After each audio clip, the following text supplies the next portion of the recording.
introduce you very briefly to the panel, and if you want, you can say a little bit more about who you are. We're really excited to have three brilliant panellists tonight.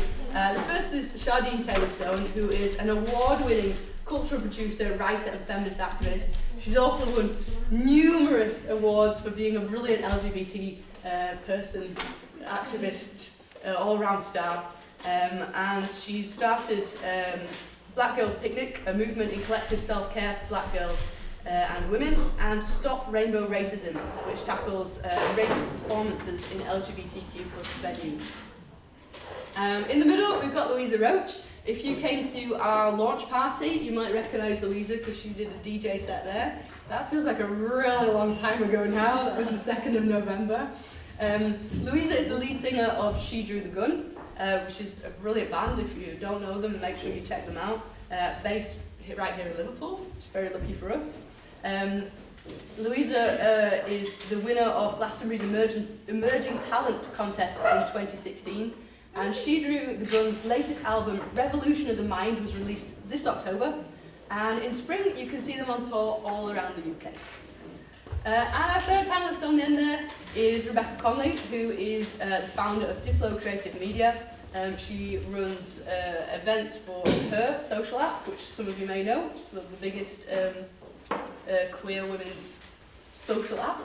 And she works with all kinds of organisations here in Liverpool, Homotopia, the Navy Bar, There's for Queers. And she does all this while she's still trying to complete her undergrad in media, culture and communications at Liverpool John Moores University.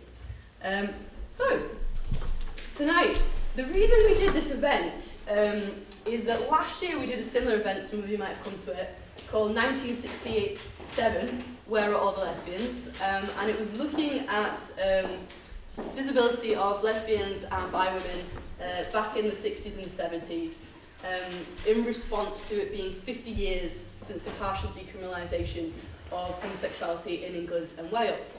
Now, that law only affected men, so we were sort of saying, well, where are the women in this? Does that mean because it was never illegal to be a lesbian, does that mean it was somehow easier for women who were in relationships with other women in the 60s and 70s? And so we had a really interesting conversation, and the answer was basically no. In fact, it's sort of a double discrimination. You don't have to legislate against something which doesn't exist. You know, the law didn't need to legislate against lesbians because they just didn't even recognise them as being something. But coming out of that discussion and looking at the people who were in the room, we felt like there was still this question. That was 50 years ago. This is 2018. Obviously things have changed enormously, and we're very, very grateful for the way things have improved. But there still is a question of where are all the lesbians and the bi women in popular culture, in the media, in the arts? And that's why we put this event on again tonight. And that's why we've got some 2018 speakers to speak from their own perspective of how they've experienced the industries they work in. So I'm just going to open with a question that any of you can feel free to jump in and answer. But do you feel that lesbians or bi or queer women are well represented by the media and the arts at the moment? No. No. Well, we're doing all right, actually. Because Louisa was saying, because I was so playing a Black Feminist punk band called Big Janie, and our album's out today, and we supported Louisa, and we were like, oh, this is really cool. So it's really excited to be on this panel. I'd say it's a weird one because, like, we were just talking about on the bus, there's like really visible people around, but then they're kind of spread out. So like Sammy Toskig, and then there's like Sue Perkins. These mostly sort of white middle class sort of lesbians, really. So there's people there, but then like I just feel like the range isn't there. It's a very sort of it's still within the same sort of class demographic which you would get on the BBC or something like that. And I think that's a real problem.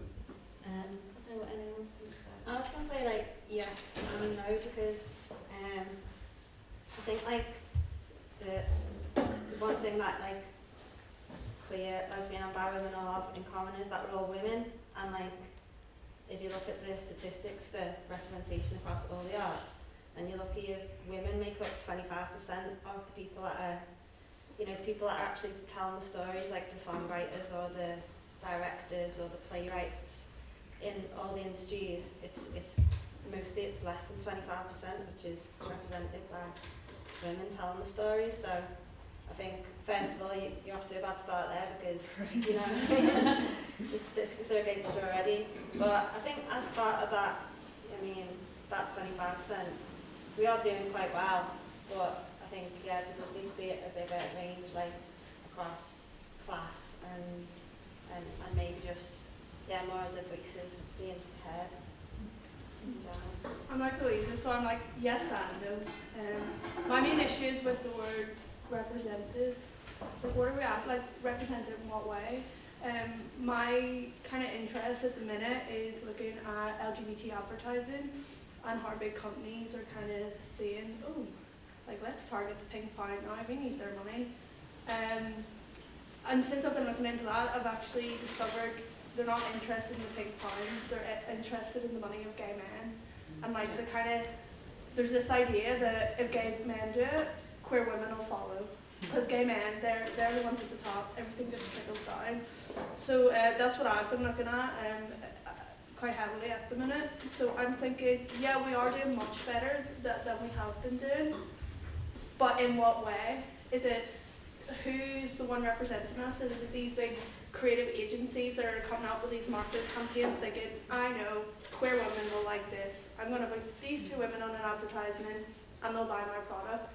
Because for me that's not representation, and that's not acceptance. That's accepting that we're a target market, but it's not accepting who we are. They're not coming out and they're not asking us, there's no real focus groups, there's nothing. So we are being represented, but I don't feel like we're being represented in the right way. That's a really interesting point, yeah. Did you want to respond to that? Oh yeah, I was just nodding and I was like, yeah. Like, yeah, it's not like, you know, it's not just like the people that are seen on screen or in plays or whatever, it's where's that coming from, like who's actually writing the script, right. whose voice is being heard through that story, in whichever form it comes, whether it's a song or a play or whatever. So it's not just like the visual representation that you see on screen. We need to increase the people that are putting these stories out, where's it coming from, and looking at where it's coming from. I mean, it's who's in the room, isn't it? And I mean, and the thing is, it's like we've been having this conversation probably since the 60s, like where is everybody? And you know, and sometimes there's schemes. There always seems to be like a little window that we're given. So we had like a sort of bit of a sort of pink pound moment in the 90s, and there was like lots of things going on, then it's shut again, and then it's starting to happen again. But it's always happening from a really exploitative way to sort of, like you said, exploit us in some way in terms of like capitalism. But I feel that things like this, stuff that you're doing, are really important. And also I feel like who is it that we want to be seen by? True. As well. You know, we've got what's really great actually at the moment is that we have social media, and so we can create our audiences for ourselves. So we really need to, I mean, we can say yes, we need to be in the mainstream, but then also I'm just a bit like, everyone else is really boring, so who wants to be normal? I don't. Amen to that. Rebecca's sort of raised a real tangible example of something I think we can all relate to, and you've both added to it this idea that, okay, maybe people that are producing adverts or TV shows or films that have queer women in them, but somehow we still don't sort of feel that they represent us, or we can even relate to them because they're written by straight white man or whoever. So I just wondered whether you could also share a personal experience when your sexuality was either a stumbling block or actually gave you a helping hand in your career in the media and the arts. Oh, I stumped you. I have an interesting one. Go on then. So it didn't really do anything for my career, but it was kind of my aha moment. This time last year, I was approached by producers for a TV show, Big Brother. And they hounded me for about 6 months saying, Rebecca, you're this, you're great, you're that, we love the work you've done, like you used to do politics when you were younger, oh you're just fabulous. And I was thinking, yeah, I'm great. They knew everything about my life before I'd even told them anything. So the conversations I was having on the phone with them, like they knew everything, which was creepy. And they invited me down to Manchester. I'd kind of talked myself out of it and they talked me back into it. It was this whole big 6-month thing. But they made me feel like I was great and they really wanted my personality and everything that I stood for. And when they finally brought me down to Manchester to meet with producers, I was put in a room and there was about 20 people in the room, all very, very different. But when I started to talk to people, there was one thing that we all had in common. Lesbian, lesbian, lesbian, lesbian. They didn't want me for my personality. They wanted me because I was lesbian. So I noticed I was in a room of 20 lesbians, all with different personalities, completely different people. And to these producers in this TV program, it didn't matter who we were as people, they wanted a lesbian, so they had a room of 20 people, and one of us was going to pick to be the Big Brother lesbian of 2018. So it's kind of like, that was my moment, where I was like, oh, like, wow. Do you ever regret not taking that opportunity? I think the 2018 lesbian did a wonderful job. Definitely not the same kind of person as I am, but it was an interesting experience because there I thought I was Rebecca Conley and my sexuality came second. My interest, what I've achieved, is like with such a young age. I thought that's what people were recognizing, but these producers, it wasn't. They were recognizing my sexuality, and then Rebecca Conley came second. So it was that kind of moment, and that's what piqued my interest in what is trying to be represented. Is it good that we're getting queer characters on the TV? Like, is that really a good thing? Where is it coming from a place of, oh, we want like the more to be LGBT characters on TV, or is it coming from, oh, took a lesbian? So that's what kind of made me think.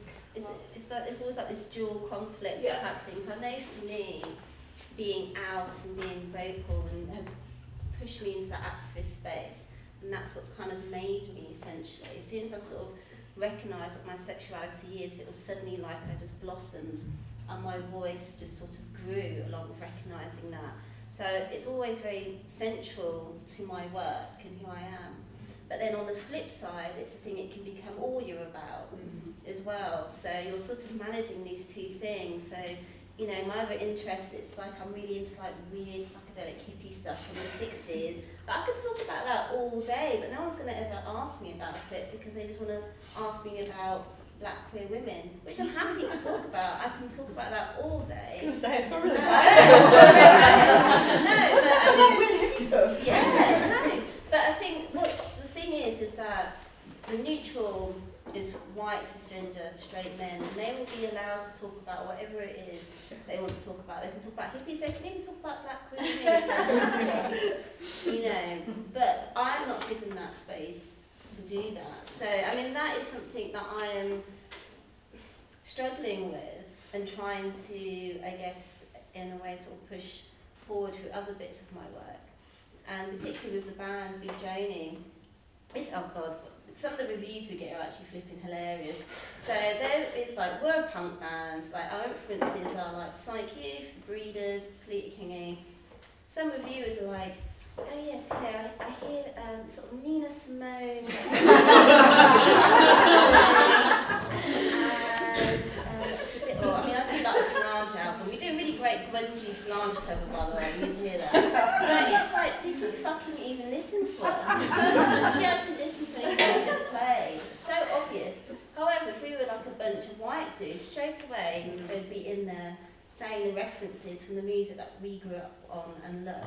So, I mean, it's a conflict of the two. Like, I definitely feel like, obviously being activist has given me that platform, hence the award-winning lesbian stuff.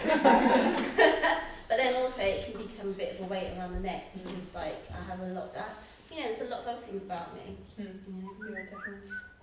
Yeah, I was like what you're saying about recognising yourself. I think sometimes that adds, like, being a queer woman or a lesbian, bisexual, whatever, it's part, you have to go through a bit of a journey to get there. Growing up in a heteronormative society, it takes you a while to recognise who you are and accept yourself and all that kind of thing. I think for me, it did take a little bit of time. And I suppose if you didn't grow up in that kind of environment, then you could have spent that time and energy doing something else, being more creative kind of sooner. Like I ended up coming to music quite late. I only started writing songs in my late 20s, and I think that it's a good thing and a bad thing, because the personal journey that you go on, that shapes your art, and you know, you're always like doing stuff from your own story, from your own point of view in some way.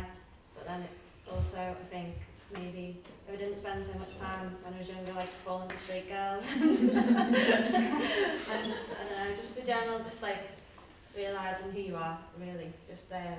I think sometimes that energy that goes into that, I could have maybe used that else sooner. That's a really good point.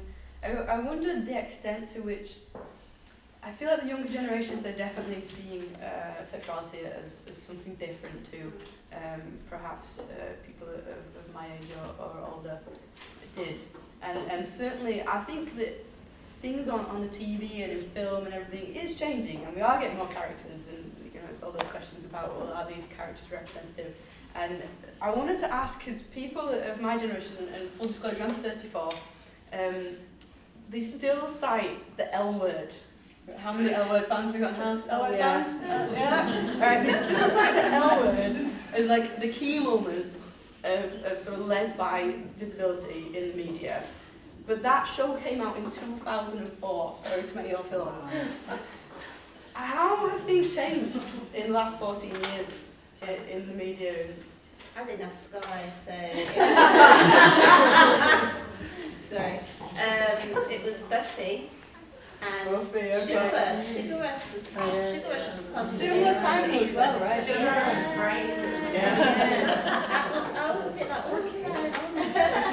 This is really hot, actually. You know, but it was on Channel 4, so I was able to watch it.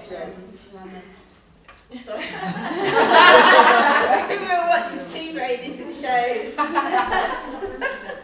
But yeah, I mean, actually, you know, things with because I like work in film and arts and stuff. That's the day job, and it is actually really exciting to see. I don't know if anyone's seen Sabrina the Teenage Witch, the badass teenage witch, and like, you know, the characters that are in there. There's like a transgender queer character, and then I don't really want to give away the story, but there's a ghost. There's a really hot ghost in this story, and it's like this butch, like, woman trans person, and I was like, because I started to feel like I'm starting to get used to these representations, and then there was a moment when I was like, fucking hell, I've never seen this actually in a teen show, and it was absolutely incredible. And so I feel we are getting to have more voices in there, and that is because there are these new forms of media that have allowed us to. I mean, that's Netflix, right? Netflix, YouTube. Yeah, there's all those really naff, like, lesbian dramas. Sabrina's on Netflix, but yeah, there are. It feels like Dyke TV, which was a really bad thing set up in Oakland, California. But I enjoyed watching it, you know, because there's things that you can relate to in there. But I mean, I think, you know, the sort of democratisation of being able to make work has been really great for the younger millennials. You know, we're actually technically millennials, you know. Oh, goodness. Yeah, we're the older millennials. Okay. But yeah, and I think that's really exciting.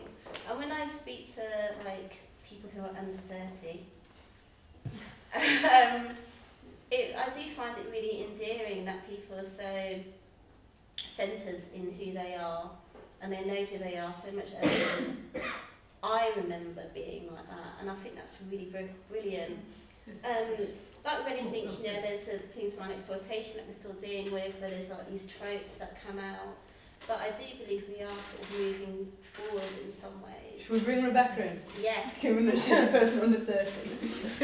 I think YouTube has done wonders for kind of like queer representation, and I don't know, like, I love when I turn on a TV program and there's like an LGBT romance. It just hooks me right away. I'm like, yes. It can be an awful TV program, but I'm like, yes, I can relate to this. And I think growing up, at least in the past 5 years, I've just been like hooked to YouTube and kind of like, from what I was missing in television and mainstream media, kind of these idols and like representations of myself, I was able to find on YouTube this thing called Lesbians. Lesbians. You're a famous lesbian on YouTube. That's your. You're us lesbians. But so yeah, so I started to like turn to all these people, and they're just everyday people that just take a camera around with them, and the next thing like they just blow up in popularity, and it's because of younger people, it's because of kids that aren't getting that representation in television, are seeing it on their screen in a different way, and I think there's something really powerful about that. It's that interests me a lot more than like the Netflix series that have like a little gay romance in it, and it's I think YouTube's some wonderful things, especially I know there's like massive publications around at the minute, which I mean if I had known about growing up, I would have went and bought, but then I think about it, if you're a closeted LGBT person, you're not going to go and buy publications, you're not going to buy books, so YouTube's like the obvious answer, and that's where you're going to go, and I think there's a bit of a like, there's a bit of a joining of political kind of things going on, like with Twitter and everything, whereas maybe it used to be a bit more like, we're gay but let us in the system, like we're not any different from you, kind of thing. Whereas now people are like joining together and going, actually, fuck your system. Like, we don't actually just want to be part of your system, we want to change the whole system. Do you know what I mean? So I think there's like a bit of that's coming in now more and more. So I think like that's where like queer, you call yourself queer, then that kind of, it's about questioning the categories that everyone gets put into and why we're doing it and joining up with other people. Are you watching any good shows at the moment that you feel like you can relate to? I don't know, I'm currently just watching American Horror Stories. It's got Stephen Nicks in. Oh yeah? So Stephen Nicks is my lesbian. I'm actually bisexual. The bisexual, anyone else watching bisexual? It's pretty decent, Yeah, that's yeah. right. I like That's the really cool. main actress in it, I've forgotten her name now, she's been in a couple of good films. Desiree. Yeah. You know what I love, and like bringing it back to American Horror Story and like representation in general, is that I think the most powerful form of representation that we have at the minute is like characters like Sarah Paulson, who's a queer woman, but it's not always part of the role, but she's doing amazing things at the minute, and that's representation to me. That's like picking an amazing character and her sexuality just being on the sideline. Lena Waithe is another one, Ready Player One. Yeah. Well, she's doing amazing work at the moment, and actually, I mean, there's some issues that I have politically around some of it, where, like you said, it's about sort of whether it's challenging the system or becoming a part of it. And sometimes I see things and I'm like, don't really want to see like, queer people advertising Nike or some bullshit. Do you know what I mean? And not actually questioning who's like making those products that they're wearing. I have a real problem with that.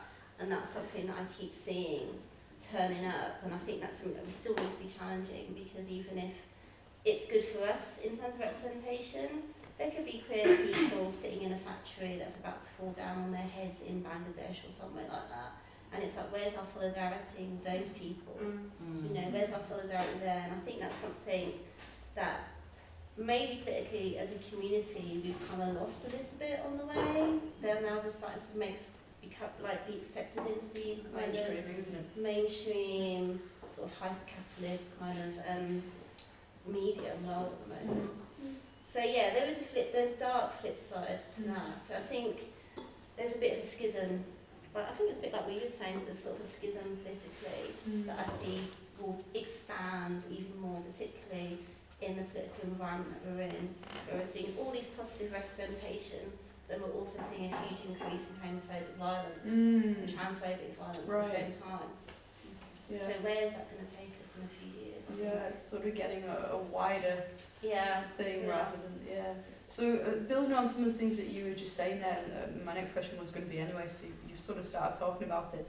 What would a positive, like realistic portrayal of a queer woman look like? Like if you were going to be writing a movie, or you know, if you were influencing writers to put a character in, like it's really easy to sit here and be critical and be like, oh, that's not my person, you know, that clearly wasn't written by a queer person. So how can we actually create those sort of realistic, positive portrayals? I think the most important thing, and like my favourite phrase, is like, the ordinary is revolutionary.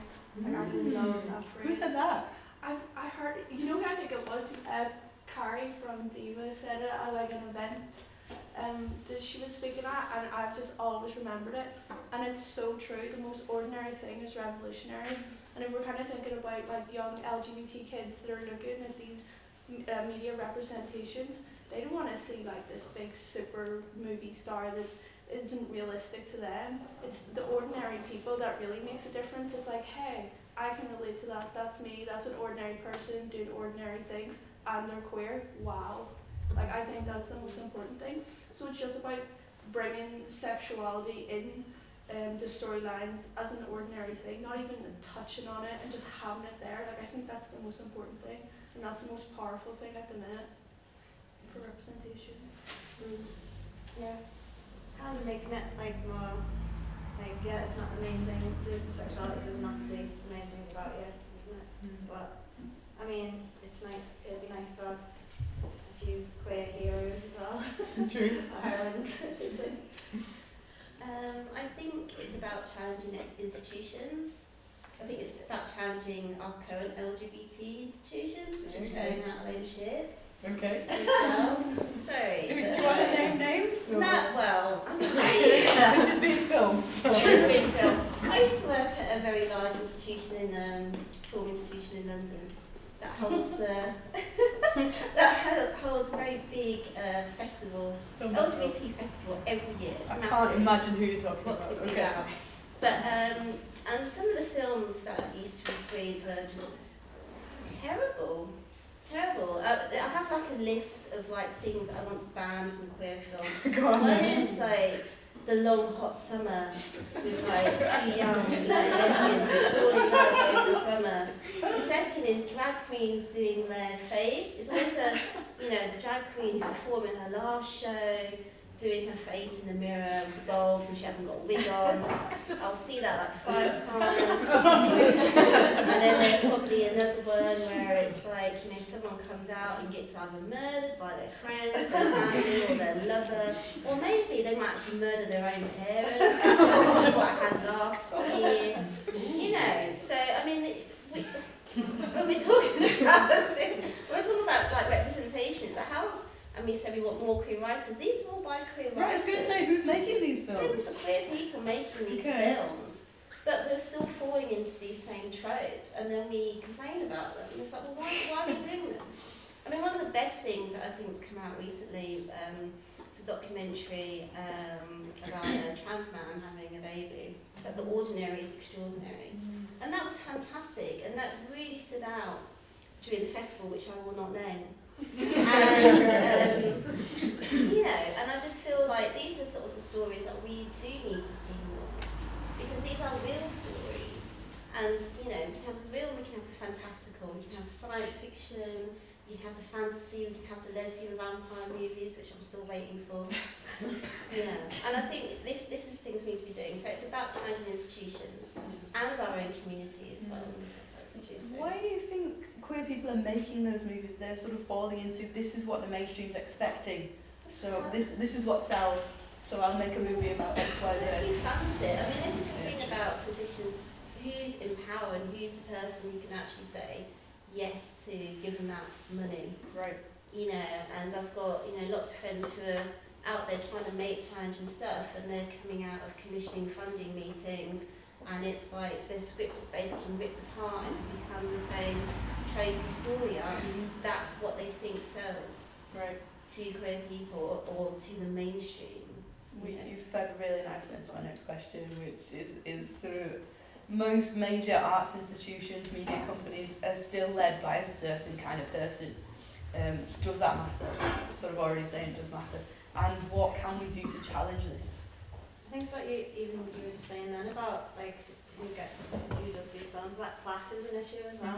Because if you know how to write a good proposal or funding or whatever, and you've got enough empathy for someone who doesn't, and who doesn't even know that those things exist. So I think you do need like places that can help people from all different backgrounds to get into funding and to who know the system and can help people get ahead. That challenge the system. I think it's about coming together as well as a community. Like, we're so quick to forget that we are one community. And my other job is I work in nightlife, and so often like I see people, not even just in my industry, but people that when they get up, they pull the ladder up with them, and it's like we have to help each other. The LGBT and queer community has so much talent, but we're so quick to run away with what we've got and not spread it out to everyone, not help everyone. If there's just something you can give to anyone in the queer community just to help them a bit progress, and I really think you should. And I think that's so important because we have so much to learn off each other, and that's the beauty of our community. Like, our community is spread out over all sectors, and we can really, really help each other. Just kind of need to be a bit kinder to each other and let each other in a bit more. Maybe we need like a secret handshake like this. For job interviews.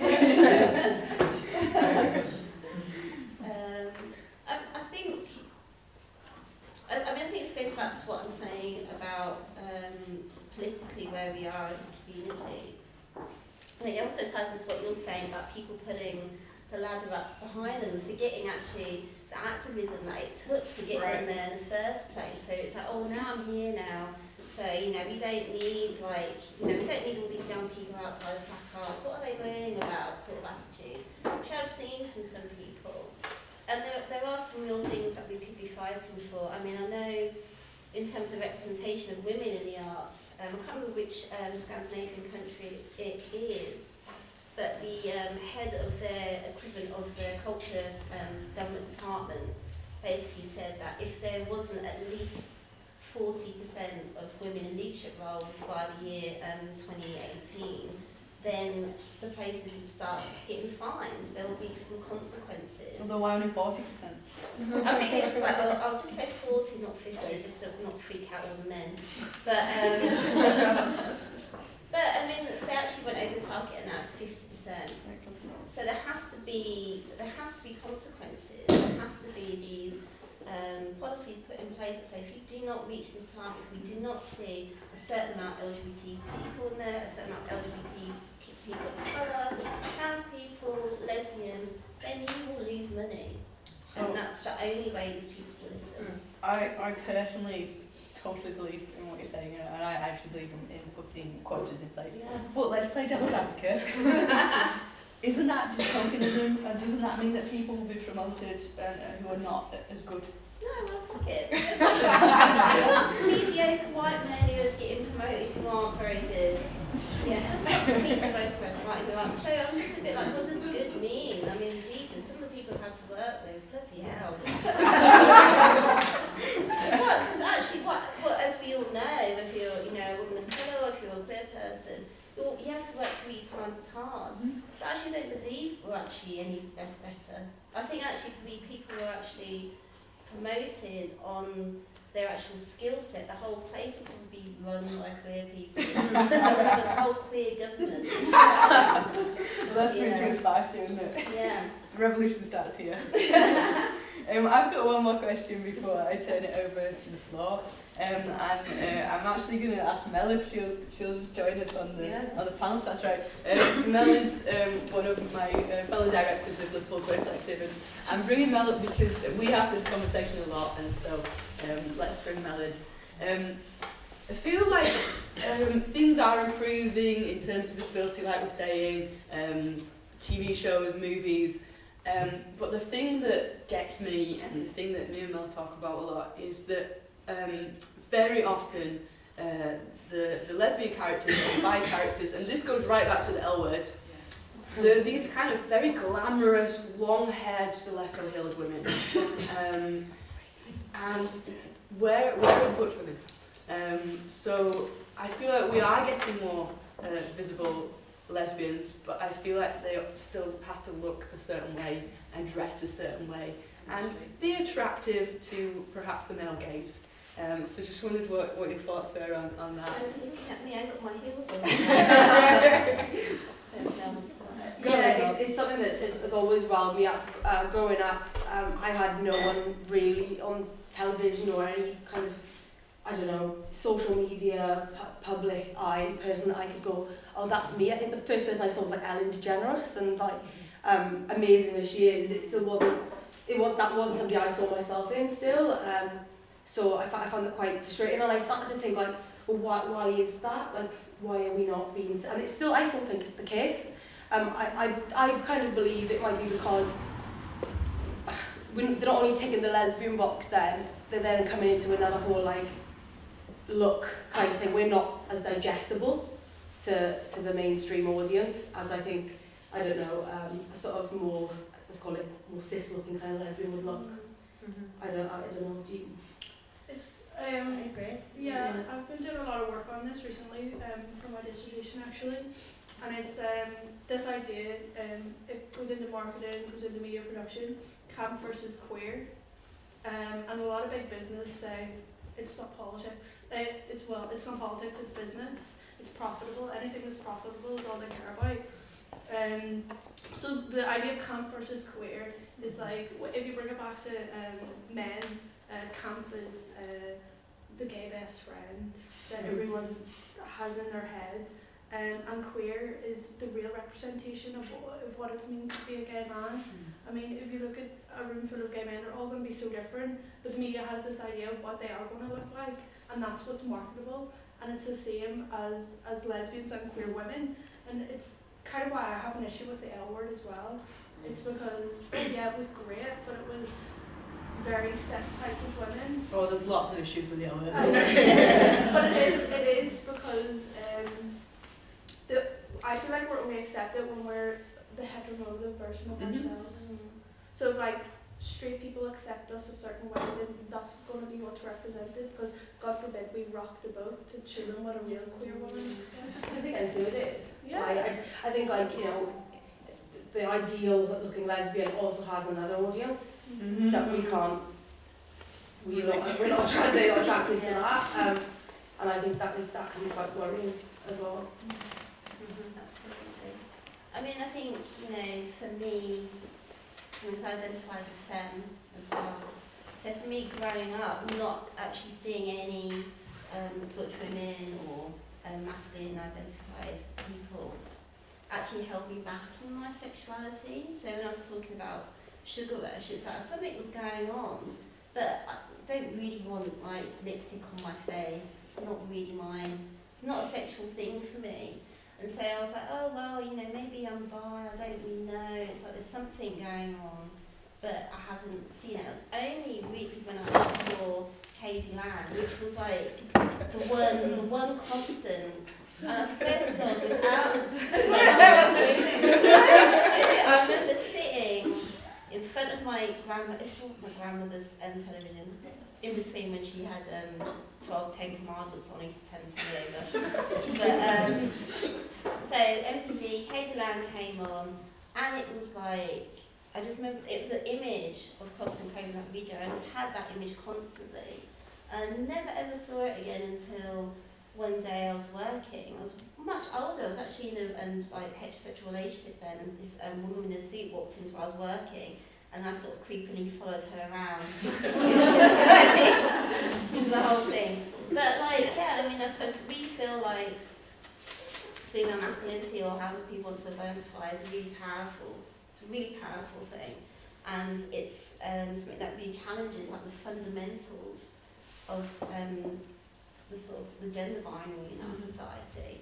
I don't think the society's just not ready for that, and I think that's why I was so shocked when I saw that image in Sabrina, because to me, obviously, I live in a queer world, so I'm just like, oh, whatever. Then I stopped for a minute and I went, actually, what the fuck? We should be feeling grateful either for that. Yeah, you know, yeah. Every time I see someone that looks remotely like me or is non-binary or I'm just like, I'm so grateful. I'm like, why am I even grateful? I should be seeing that all the time. Like, we were talking about when we had this conversation how, why is it always like the Bush lesbians always behind the scenes? Are we just too practical? We hide ourselves away. Like, are we always the one with the too okay behind the scenes? I don't know why. Are we doing it to ourselves a little bit? I don't know. But I definitely want to see more. It's an interesting one because in the real world, like they are the most visible people. Yeah, of course. I'm invisible. I can go wherever I want, and people just assume that I'm straight. But like people who are masculine presenting can't do that. So I mean, it's like I feel at the moment there's a little bit of antagonism towards like masculine-centered people in our community, and I feel that we actually need to sort of step up a bit and show some support. You know. All right, thank you. I'm going to see what this lot has to say. So, does anyone have a question? Oh, don't be shy. Yes, please. Me? Yes, you. Not a question, more a statement really. Go for Because I was brought up when I was very young with the women's movement.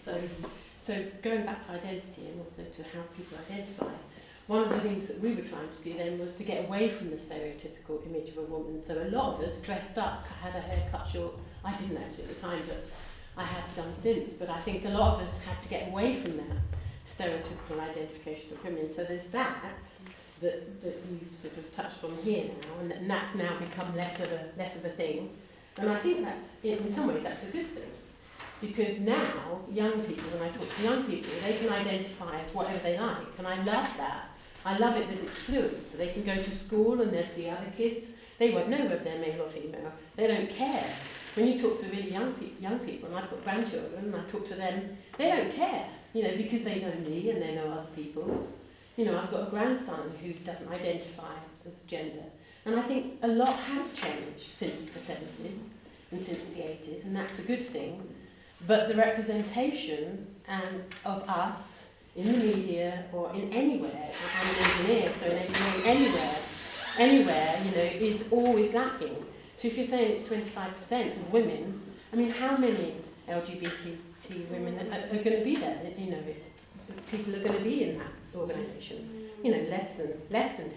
1% probably, 2%. So I think what's good about now is that you can dress however you like, and actually, does it matter? It does bother me though, saying that most of the England women's football team are blonde with ponytails. It does bother me, that does bother me. But that's just my personal sort of, anyway. That's a very specific. Yeah. It is. Because as a footballer, it's like, oh, that's so uncomfortable having a ponytail and trying to head the ball. But it's like that. But I think that it's good. It's good that people can dress how they want. It's great. It's great. When you talk to young people, they see that. They see that. So sorry. So to bring up on that, because I think again, what are we talking about politically today? And I think actually you brought it up when you were talking about the sort of how these companies sort of aim for sort of gay men, and they sort of think it will trickle down. The thing is, it's like as women or lesbians, like economically, we've always been like way down on the bottom of the pile, way down. And as when we get lumped in with gay men, often, I mean, my experience is not a broad thing, is that I often find that there's a tendency for them to try and get a seat at the table which is already present, which is actually impressive to women. So it's like taking more space up in patriarchy without actually trying to dismantle that very thing that will benefit lesbians and people who are sort of female born as well. And I mean, I think again, it's like, what are we talking about politically? I feel that there's a lack of conversations around systems of oppression, how they connect to capitalism, how they connect to patriarchy, because we're very much caught up in how, representation on television and all that kind of stuff. And it's like, actually, lesbians are really economically in quite fragile positions. We earn less, we own our homes less, we move around a lot more. Well, if you're in a same-sex relationship, women earn statistically a lot less than men, and yeah. then there's two of you. Exactly, So, yeah. Exactly, yeah. Well, that's why, like, these kind of organisations feel like they don't have to bother.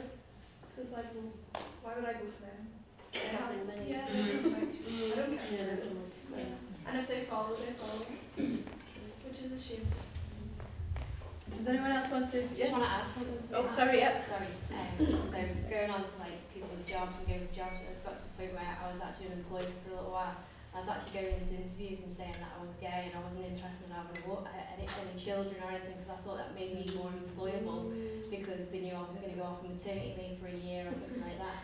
And that mindset is just so wrong. Like you're willing to say that I'm going to take that element of my life away just so I can potentially get a job to be seeing the same level as a man. Is actually really, really wrong. Like, that's really. Yeah, because we are women as well. Like, Yeah. it's not. There's a difference, that economic difference between gay men and lesbians, and you know, yeah. I think that's the thing as well. Being queer, you've got to join up with women's rights, and you know, all the different ways that things intersect. I've got to look at all these oppressions joining together and you know, be a political force together. Definitely. Sorry, yes. I'm just going to try and get my thoughts on those. What I was basically thinking about then with the talk about how removing men from the equation does leave you less economically well off. Is it something that's basically never really brought up on screen ever?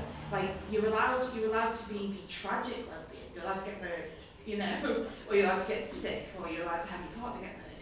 But when it's looking at the smaller real world oppression things, like the fact that you know, two women in a relationship, statistically speaking, likely to be earning less, it just gets completely overlooked, and it does again. It seems to all come down to what are especially straight people comfortable with, and it's kind of like, well, we'll allow you to be oppressed if it's a major tragedy that we can go, oh look, it's this that.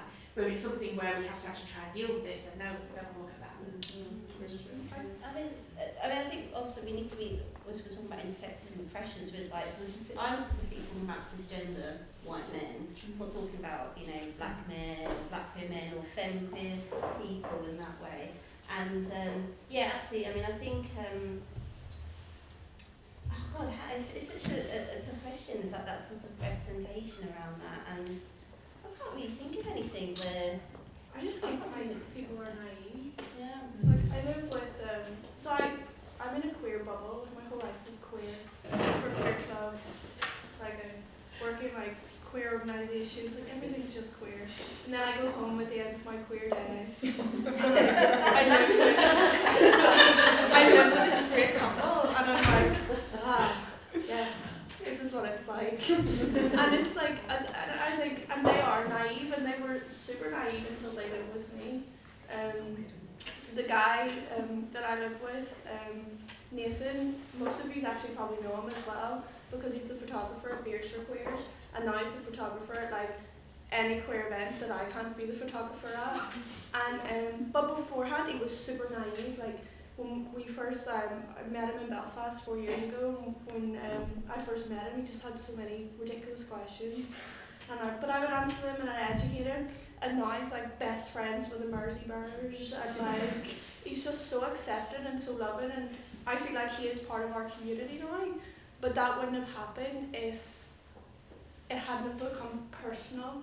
So if this whole like queer life hadn't become personal with me being his friend and educating him, and him saying, well, actually this is what it's like, and it's not taking his ideas from the representation of media. And I think that's the problem with the whole like economic thing, is that straight people that just aren't asked, they don't care because they're naive to it. They wouldn't stop and think, you know what, two women in a relationship, yes, they're economics. Like they just don't care. So I think it's more like a naive thing rather than them being like, we're not going to do anything to fix it. Anyone else want to add anything on that? Any other questions? Yeah, I was really interested in the thing you said about not pulling up the ladder, because I think that's so important. And recently, you know, I'm in my 50s, so I still use Facebook. On Facebook, I was invited to join a group of professional lesbians, like not lesbian professionals, but women who are in the professions, who are lesbians, who want to kind of form a network. Now, I can understand why you might want to do that, because as we all know, a lot of the kind of male privilege that we all butt up against is because of those informal networks that men have, and very stereotypically it'd be the golf club, wouldn't it? Might be. So I was really interested in it, so I kind of joined the group to see what they were like, and the definition was like women who only love other women who are in professional roles. So a little light, a little warning light went off straight away anyway. But I kind of, let's not draw a conclusion. Let's have a look at this. Sorry, this is a very long question. There is a point to it. Later down the way, there was a question about who is classified as a professional woman, and at what point in your career do you become a professional woman? So I was really interested in that, and I'm just really interested to see what you think about who counts. I don't even think it's about being professional. I think no matter who you meet, like, always treat them with the same kindness and respect that you would treat, maybe not our Prime Minister would, but like, and like that's the thing, because what the role that someone is doing at that moment in time, you never know. They could go on and be the Prime Minister, like, and I think it's, my idea about putting the ladder up is that when I first moved to this city, like, I had got a camera and I was so ambitious and just wanted to do everything. And a lot of people that would have started where I started just didn't want to know, they didn't care, and they didn't help me. And it was actually the queer community of Liverpool that helped me, and that's why I'm a photographer now, is because I was helped by people. I was like this little 18-year-old that like came along and was like, let me take your photos. And now I feel that the people that helped me back then, even though I was just a first-year student, that I can help them now. And I'm in positions where I can help people, and that I can do favours for people, and I can help them. So it's like, it's not even, for me, it's not about profession. I don't care what you do or what role you have. I just think if I can help you, I will, and if you can help me with something, then we should. We are one big community, so we just help each other, no matter how small it is. Yeah, it seems bad to like quite often go, you're only allowed in with these things, like surely anyone should be allowed in, and kind of working against like an all boys club, the patriarchy that is there, which is working against in all these kind of industries, and we kind of need to have a girls club that helps each other and fights against that. So I think it's, you don't want another closed girls group, you want like an open girls group. It's another form of, I really hate the word professional, actually. Really, it's just some classist bullshit. It really is. It's like, when me and my partner were looking for a place to live, and it kept saying, white collar professionals. What is that? It's like, I work in the arts. I probably earn less than, or even the same amount as someone who's like working in a cafe or a pub or something. But because of the status of the role, and suddenly I'm a white collar professional, it's absurd. But I mean, the thing about putting the ladder up, I mean, in my award-winning lesbian hat on, but I mean, it's terrible. God, you're really getting it all out for me. I'm really on today. But there is a velvet mafia. This is what I call them, the velvet mafia. The rich lesbians with money who, run a lot of our media, all these organisations, all this kind of stuff. And, I'll go to award parties and all these kind of things, and it's the same people having the same conversations, patting each other on the same back. And if you don't fall into line, if you don't do what you're supposed to do as a rising, award-winning lesbian, then they will cut you off. And it's sad, because this is, all the stuff that our community has gone through, and then we're replicating how these, old boys clubs work, how these old Thai things work. So and so went to Oxbridge, and now there are these little kind of elites you know, actually not in danger of, we have created an LGBTQ elite. It does exist. You know, you find it in these little Facebook groups and all this kind of nonsense. And I think as a community we need to challenge that. Absolutely. The Velvet Mafia. The Velvet Mafia. So we need to tip the Velvet Mafia. The Velvet Mafia, yeah. Mel, do you want to add anything? I just think it's the most elitist thing, isn't it? I think because we're already oppressed, I think people try to find a way of being the snobs of that group, and we're the top of that. It happens in queer space. You go into a lot of gay clubs, pubs, you get all the super ones in the corner looking at the queers, like, because they think they're like plastic queens. And, you know, that really frustrates me, things like that. Like, what is professionalism? There's actually a dating agency for rich lesbians, and you have to be earning a certain amount. Wow. You have to be earning like 50, and then you have to, not that I try to join it, looking for some like sugar, living a life of leisure. I'm not clear, I'm going to have it, I want to relax, what's going on?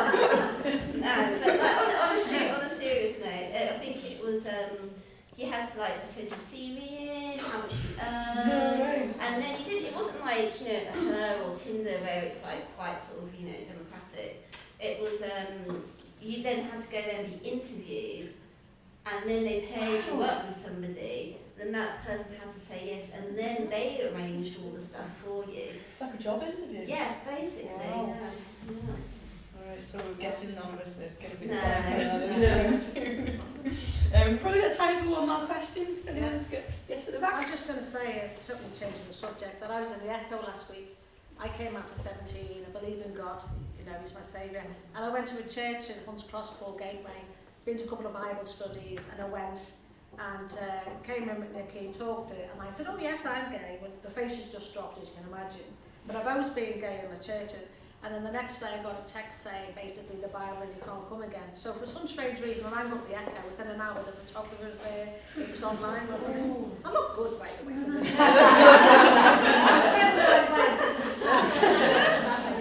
So I put it in the paper, and then they rang me up and said, this is no national. I said, I don't want anything to do with it really, because it's not about me. It could happen to somebody else really who's weaker than me. And I just thought, I felt upset by it. I've seen it before, and all this hands-on, which hopefully the governments are going to change. And I just think it's awful to go somewhere that you want to feel nice, and I felt hurt. So I couldn't go to Bible study, and I couldn't go to church because I got a message off them. So I replied that only one person can judge me, and that's God. I love being gay. He made me in His image, and a few other things with bleeps on the end. So just wanted to share that.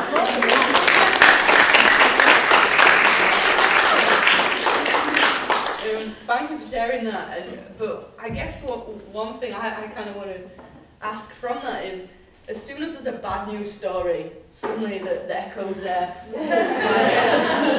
Again, there's another comment about the Echo we can make. But you know, like, oh, we want to talk about queer people, and queer people have been discriminated against, and so let's make this really like sensational story about it.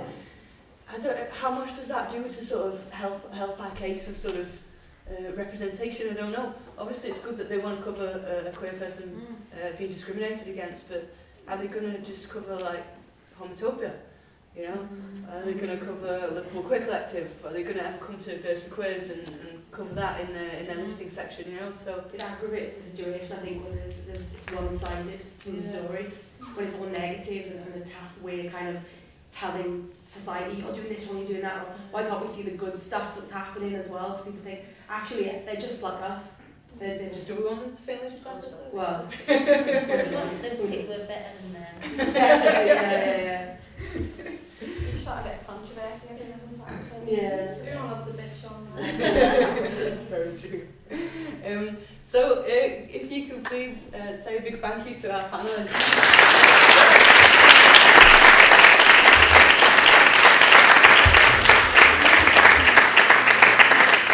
It's now 25 to 9. If you'd like to have another drink, we have the space for another half hour.